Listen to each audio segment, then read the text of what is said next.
Assalamualaikum warahmatullahi wabarakatuh. Berjumpa lagi dengan AF19 channel yang selalu menemani Bapak Ibu atau teman-teman semua dalam belajar baik P3K maupun CPNS. Jangan lupa subscribe, like, share, dan selalu support channel ini agar saya semakin bersemangat untuk memberikan soal-soal P3K maupun CPNS. Jika Bapak Ibu mau request, silahkan tulis di kolom komentar. Nanti akan saya buatkan dan akan saya bahas di channel ini. Baik, langsung saja ke pembahasan soal nomor 1. Bu Sari berencana mengerjakan KD 3.6 kelas 5 di SD berikut, menerapkan sifat-sifat bunyi dan keterkaitannya dengan indera pendengaran. Tujuan pembelajaran yang akan dicapai adalah setelah mengikuti pembelajaran, diharapkan peserta didik mampu menganalisis sifat-sifat bunyi dengan benar. Alat evaluasi yang dapat digunakan Bu Sari untuk mengukur kemampuan keterampilan berpikir tingkat tinggi peserta didiknya adalah tes A. Tertulis menyebutkan bagian-bagian telinga dan fungsinya. B. Praktik demonstrasi menirukan demonstrasi yang dilakukan Bu Sari di depan kelas. C. Uraian tentang bagaimana suara gema dan gaung dapat terjadi. Dan D. Lisan tentang bagian-bagian manusia dan namanya. E. Menjodohkan pertanyaan gambar bagian telinga dan jawaban yang telah disediakan. Nah, jawaban yang paling tepat adalah yang C. Uraian tentang bagaimana suara gema dan raung dapat terjadi. Kita masuk ke pembahasan. Kita lihat yang A. Kenapa bukan yang A? Yang A ini terdapat di sini tertulis. Tertulis itu masuk ke C1. Nah, lihat yang B. Praktik. Ini praktik juga termasuk dalam C1. Dan D. Lisan. Ini juga termasuk ke C1. Dan yang E. Menjodohkan. Termasuk C1. Nah, jika tidak tahu apa itu C1, C2, C3, C4, C5, dan C6, nah ini saya beri contoh atau Bapak Ibu bisa screenshot atau bisa dipahami di sini. C1, C2, C3, C4, C5, dan C6. Kita lanjut soal selanjutnya. Ibu Pupun sangat sadar bahwa dalam pembelajaran abad 21, salah satu karakteristik yang perlu dikuasai adalah critical thinking atau berpikir kritis, adalah melihat masalah dengan cara baru dan menghubungkan pembelajaran lintas mata pelajaran dan disiplin ilmu. Nah, penerapan pembelajaran yang dilakukan Bu Pupun dalam pembelajaran agar siswa mengetahui karakteristik berpikir kritis antara lain: A. Siswa mengungkapkan gagasan dalam presentasi, sementara teman satu kelas menanggapi apa yang disampaikan. Dan yang B. Guru menunjukkan 4 gambar benda, lalu meminta siswa untuk memilih salah satu gambar dengan karakteristik tertentu dan mengemukakan alasannya sedetail mungkin. Yang C. Guru menugaskan kelompok untuk membuat sebuah poster. Poster yang disusun merupakan hasil pemikiran dari beberapa orang yang dituangkan menjadi satu. Dan D. Guru membuat soal latihan yang mendorong anak untuk memecahkan masalah. Dan yang E. Siswa mengerjakan soal bertipe HOTS. Jawaban yang paling tepat adalah yang B. Guru menunjukkan 4 gambar benda, lalu meminta siswa untuk memilih salah satu gambar dengan karakteristik tertentu dan mengemukakan alasannya sedetail mungkin. Nah, ini kata kuncinya, sedetail mungkin. Yang ditanyakan kan di sini adalah berpikir kritis atau critical thinking. Nah, sedetail mungkin berarti itu berpikir kritis atau berpikir tingkat tinggi ya. Nah, apa itu critical thinking? Nah, peserta didik dapat mengidentifikasi, menganalisis, menginterpretasikan, dan mengevaluasi bukti-bukti, argumentasi, klaim, dan data-data yang tersaji secara luas melalui pengkajian secara mendalam, serta merefleksikannya dalam kehidupan sehari-hari. Soal selanjutnya. Permainan yang tepat untuk mengatasi peserta didik yang kesulitan membaca kecuali: A. Bermain kata, B. Membaca buku bersama, C. Menyajikan gambar huruf pada kata, D. Menyajikan poster menarik dengan susunan huruf balok, E. Permainan menjiplak huruf dengan garis putus-putus. Nah, Jawaban yang paling tepat adalah yang E, permainan menjiplak huruf dengan garis putus-putus. Nah, jadi pilihan A sampai dengan D merupakan cara mengatasi kesulitan membaca. Sementara yang E, cara mengatasi disraksia. Jadi jawaban yang paling tepat adalah yang E. Soal selanjutnya. Implikasi teori Edgar Dale pada pembelajaran untuk meningkatkan hasil pembelajaran pada KD proklamasi kemerdekaan adalah A. Menggunakan media pembelajaran yang bervariasi. B. Mengkombinasikan pembelajaran yang memfasilitasi gaya belajar auditori dan visual.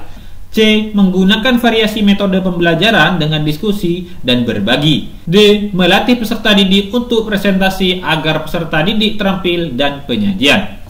E. Belajar dengan menggunakan bermain peran. Nah, ya, jawaban yang paling tepat adalah yang E, belajar menggunakan bermain peran. Nah, jadi coba perhatikan kerucut Edgar Dale atau yang disebut dengan kerucut pengalaman. Jadi untuk meningkatkan pembelajaran yang terbaik, yang bermain peran. Nah, di sini adalah urutan untuk meningkatkan pembelajaran yang paling tinggi. Nah, paling tinggi ini bermain peran. Sedangkan yang paling rendah yaitu ada baca, untuk dengarkan, lihat gambar, diagram, lihat video atau film, lihat demonstrasi, terlibat dalam diskusi, penyajian dan presentasi, dan yang paling terbaik adalah bermain peran. Soal selanjutnya. Seorang anak sudah dapat mengungkapkan ide atau pendapatnya secara logis dan dapat berpikir secara abstrak. Menurut Piaget, anak berada dalam tahap A. Dalam tahapan praoperasional, B. Dalam tahapan operasional konkret, C. Dalam tahapan operasional formal, D. Dalam tahapan praoperasional, E. Dalam tahapan sensomotorik. Ya, jawaban yang paling tepat adalah yang C. Dalam tahapan operasional formal. Jadi untuk keperluan pengkonseptualisasian pertumbuhan kognitif atau perkembangan intelektual, Piaget membagi perkembangan ini ke dalam 4 periode, yaitu adalah periode sensori motor dari 0,2 sampai dengan 0 tahun. Pada periode ini, tingkat laku anak bersifat motorik dan anak menggunakan sistem penginderaan untuk mengenal lingkungannya dan untuk mengenal objek. Nah, yang kedua itu ada periode praoperasional dari 2 tahun sampai dengan 7 tahun. Nah, periode ini anak bisa melakukan sesuatu sebagai hasil meniru atau mengamati sesuatu model tingkah laku dan mampu melakukan simbolisasi. Nah, dan yang ketiga ada periode operasional konkret dari 7 tahun sampai dengan 11 tahun. Nah, periode ini sudah mampu menggunakan operasi. Pemikiran anak tidak lagi didominasi oleh persepsi, sebab anak mampu memecahkan masalah secara logis namun masih menggunakan benda-benda nyata. Nah, yang keempat periode operasi formal dari 11 tahun sampai dengan dewasa. Jadi periode operasi formal merupakan tingkat puncak perkembangan struktur kognitif. Anak remaja mampu berpikir logis untuk semua jenis masalah hipotesis. Jadi masalah verbal, dan ia dapat menggunakan penalaran ilmiah dan dapat menerima pandangan orang lain. Jadi jawaban yang paling tepat memang yang C, dalam tahapan operasional formal. Soal selanjutnya. Perhatikan langkah PBL berikut. 1. Memonitor keaktifan dan perkembangan proyek. Yang kedua, mengorganisasikan peserta didik untuk belajar. Dan yang ketiga, membimbing penyelidikan individu maupun kelompok. Dan yang keempat, orientasi peserta didik pada masalah. Dan yang kelima, menganalisis dan mengevaluasi proses pemecahan masalah. Dan yang keenam, mengembangkan dan menyajikan hasil karya. Dan yang ketujuh, pertanyaan mendasar. Nah, urutan langkah problem based learning yang benar adalah yang A 42365, B 72365, yang C 42165, D 72165, dan E 72365. Jawaban yang paling tepat adalah yang A 42365. Jadi sintaks atau langkah-langkah pembelajaran PBL adalah sebagai berikut. Yang A, orientasi masalah, dan yang B, mengorganisasikan kegiatan pembelajaran, dan yang C, membimbing penyelidikan mandiri dan kelompok, dan D, mengembangkan dan menjanjikan hasil karya, dan E, analisis dan evaluasi proses pemecahan masalah. Jadi urutannya yang A, 42, 3, 6, 5. Soal selanjutnya, perhatikan pernyataan berikut ini.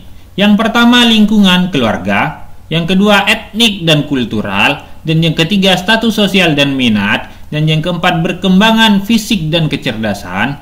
Jadi karakteristik peserta didik yang harus diperhatikan dan pijakan guru melakukan seluruh kegiatan pembelajaran kecuali, nah di sini ada kecuali, yang A1 dan 2, B2 dan 3, C3 dan 4, D1 dan 4, dan E2 dan 4. Jawaban yang paling tepat adalah yang D1 dan 4. Jadi karakteristik peserta didik banyak ragam, yaitu etnik, kultural, status sosial, minat, perkembangan kognitif, kemampuan awal, gaya belajar, motivasi, perkembangan emosi, perkembangan sosial dan perkembangan moral, dan spiritual, dan perkembangan motorik. Soal selanjutnya, Pak Nandi ingin menerapkan pembelajaran berdasarkan pada teori Brunner pada materi penjumlahan dua buah bilangan bulat 4 tambah 2. Secara garis besar, urutan pembelajaran yang dapat dilakukan oleh Pak Nandi adalah A. Menyimbolkan atau menuliskan operasi hitung penjumlahan bilangan 2 tambah 4 di papan tulis, menggambarkan model penghapus di papan tulis,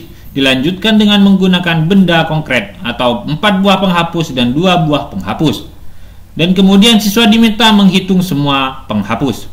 Dan yang B menggunakan benda konkret 4 buah penghapus dan 2 buah penghapus.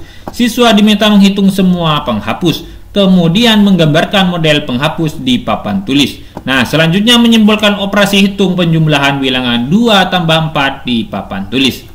Dan yang C menggunakan benda konkret atau 4 buah penghapus dan 2 buah penghapus.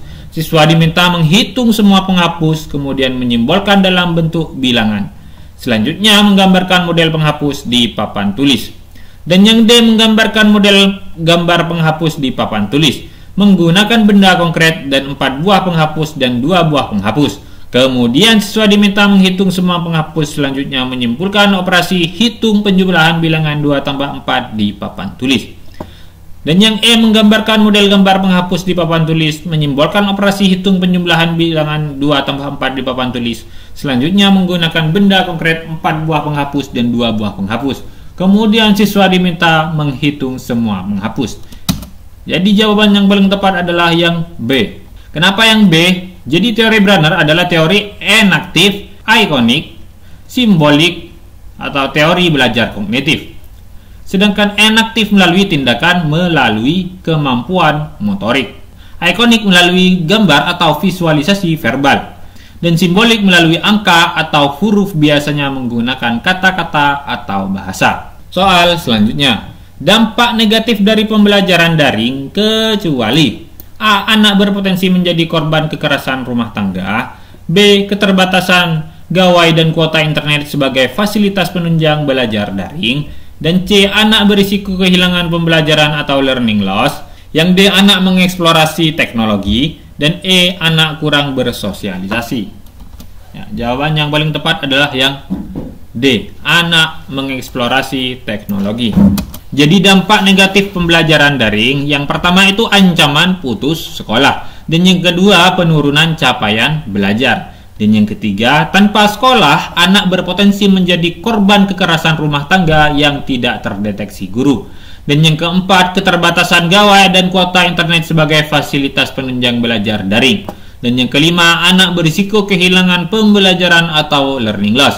Dan yang keenam, anak kurang bersosialisasi. Karena di sini ada kecuali, berarti kita milih yang positif. Anak memiliki banyak waktu di rumah bersama keluarga. Dan yang kedua, metode belajar yang variatif, ketimbang anak hanya berada di dalam kelas, kini mereka lebih fleksibel belajar dari rumah. Dan yang ketiga, anak peka dan beradaptasi dengan perubahan. Dan yang keempat, mau atau tidak, anak pasti harus mengeksplorasi teknologi. Jadi jawaban yang paling tepat adalah yang D, karena di sini ada kecuali. Itulah video kali ini, semoga video ini bermanfaat. Semoga Bapak Ibu lolos P3K tahun ini. Semangat terus. Wassalamualaikum warahmatullahi wabarakatuh.